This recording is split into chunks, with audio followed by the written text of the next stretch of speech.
और 18 दिसंबर को ब्रसेल्स में यूरोप के नेताओं ने महामंथन किया और 19 दिसंबर को मॉस्को में पुतिन ने मैराथन प्रेस वार्ता।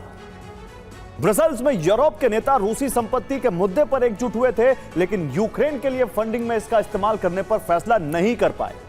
यूरोपियन यूनियन के अंदर ही अब यह आवाज उठने लगी है कि युद्ध विराम में कोई अड़चन है तो वो यूरोप है। उधर पुतिन ने भी ऐलान कर दिया कि यूरोप डकैती डालने में जुटा है, युद्ध को अपनी अर्थव्यवस्था के लिए लाभकारी बनाने में जुटा है। अगर इस मुहिम में रूस की संपत्ति जाती है तो फिर इसके परिणाम गंभीर होने वाले हैं। पुतिन के इस बयान के कई मतलब हैं। युद्ध अभी 1 साल और चलेगा। ऑर्थोडॉक्स क्रिसमस पर युद्ध विराम नहीं होगा। ट्रंप ने ऑर्थोडॉक्स क्रिसमस पर युद्ध विराम का लक्ष्य रखा था। यूरोप पर युद्ध का खर्च उठाने का बोझ बढ़ेगा। ईयू को यूक्रेन को फंड देने के लिए बड़ी रकम जुटानी होगी।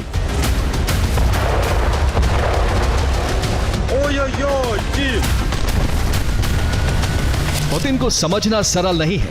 ट्रंप कई बार कह चुके हैं कि वो पुतिन को मना लेंगे। पुतिन उनके दोस्त हैं, लेकिन पुतिन उन्हें दोस्त नहीं मानते। वो यूरोप को भी इस लिस्ट में नहीं रखते। हाँ, ये जरूर है कि अपनी केजीबी ट्रेनिंग का इस्तेमाल करते हुए वो ट्रंप को ये भरोसा दिला देते हैं कि वो युद्ध विराम चाहते हैं।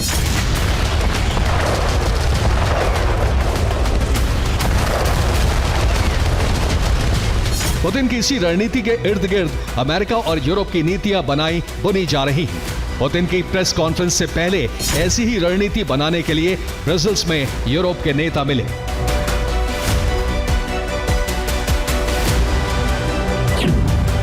इस बैठक का मुद्दा रहा यूक्रेन को फंड देने के लिए रूसी संपत्तियों का इस्तेमाल किया जाए। रूस की फ्री संपत्तियों से होने वाली आमदनी से 9,53,040 करोड़ रुपए तुरंत दिए जाएं। इस पर 15 घंटे तक यूरोप के नेताओं ने गहन चर्चा की। 18-19 दिसंबर की सुबह 3 बजे ब्रसेल्स में बैठक खत्म हुई।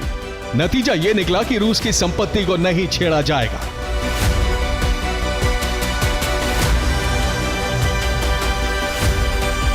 यूरोप ने फैसला सोच समझ कर लिया है। संपत्ति की चोरी का सवाल पुतिन से प्रेस कॉन्फ्रेंस में पूछा गया तो उन्होंने क्या कहा, सुनिए।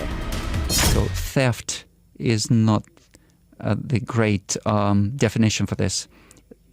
Theft is a secret theft of the assets. Here it's done in the open, so it's burglary.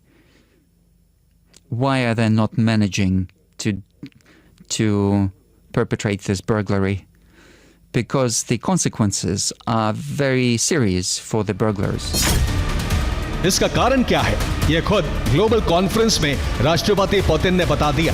यानी यूरोप ने अगर रूस की 19 लाख करोड़ रुपए की संपत्ति पर डाका डाला तो इसका नतीजा यूरोप पर एटमी हमले भी हो सकते हैं।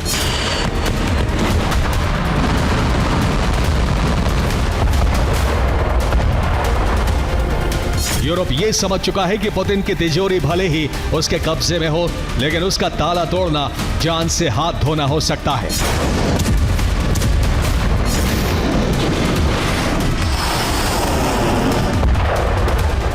अब सवाल यह है कि 15 घंटे तक चली ब्रसेल्स की बैठक में ज़ेलेंस्की को क्या मिला। ब्रसेल्स के मंच से ज़ेलेंस्की ने मदद की गुहार लगाई। ज़ेलेंस्की चाहते हैं कि लोन जब मिलेगा तब मिले, लेकिन सबसे पहले एयर डिफेंस सिस्टम की मिसाइलें यूक्रेन को दी जाएं ताकि वो रूसी मिसाइलें और ड्रोन गिरा सके।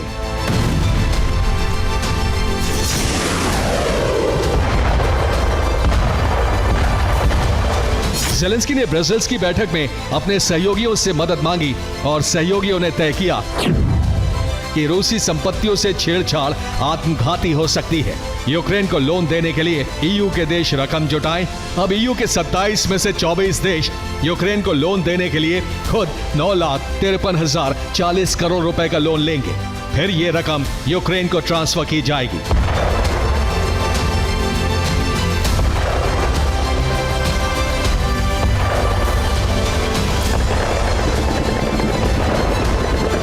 पुतिन के साथ जंग लड़ने में दुनिया का तीसरा बड़ा आर्थिक समूह अपनी पूरी आर्थिक शक्ति झोंके हुए है। साफ है कि युद्ध अगले साल भी जारी रहने वाला है।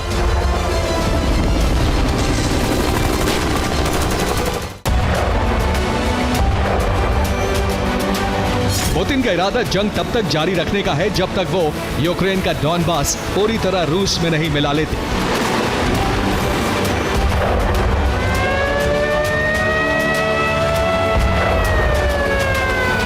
लेकिन खुद को डील मेकर कहने वाले राष्ट्रपति ट्रंप ने भी हार नहीं मानी है। ट्रंप ने यूक्रेन के साथ ब्रसेल्स में तैयार किया गया शांति प्रस्ताव रूस के सामने रखने का दिन तय कर लिया है।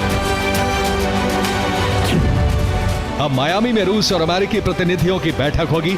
19-20 दिसंबर को मायामी में जैरेड कुशनर और स्टीव विटकॉफ रूसी प्रतिनिधि मंडल से मिलेंगे। इसमें यूक्रेन और ईयू की शर्तें रूस के सामने रखी जाएंगी। हालांकि इस बैठक के भी बेनतीजा रहने के पूरे आसार हैं।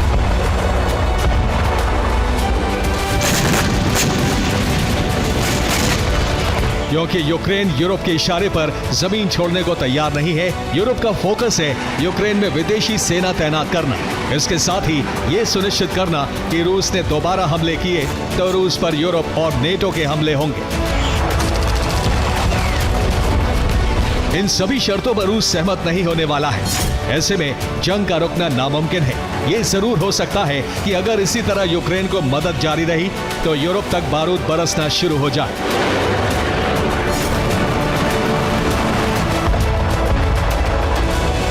जर्मनी, फ्रांस और ब्रिटेन जैसे देशों के हट में पूरा यूरोप सुलग सकता है। यूरोप के कुछ देश ये समझ भी रहे हैं। इटली के एक रक्षा विशेषज्ञ ने कहा है कि यूरोप हथियार बंद क्षणिक युद्ध विराम को स्थायी शांति के तौर पर बेचने की कोशिश कर रहा है। कीव को लगातार हथियार भेजकर विदेशी सेना की तैनाती का हट करके यूरोप शांति प्रक्रिया में अवरोध डाल रहा है। यूरोप टैंकों पर कवर चढ़ाकर शांति का दिखावा करने का ढोंग कर रहा है।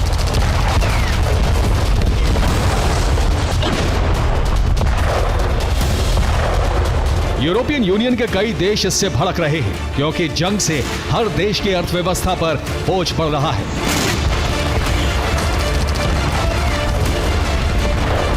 जंग की शुरुआत में यूरोप को लगा था कि वो रूस के हथियार भंडार और तिजोरी सब खाली कर देगा, लेकिन अब उल्टा हो रहा है क्योंकि व्लादिमीर पुतिन ने ये सब सोच समझकर ही जंग शुरू की थी।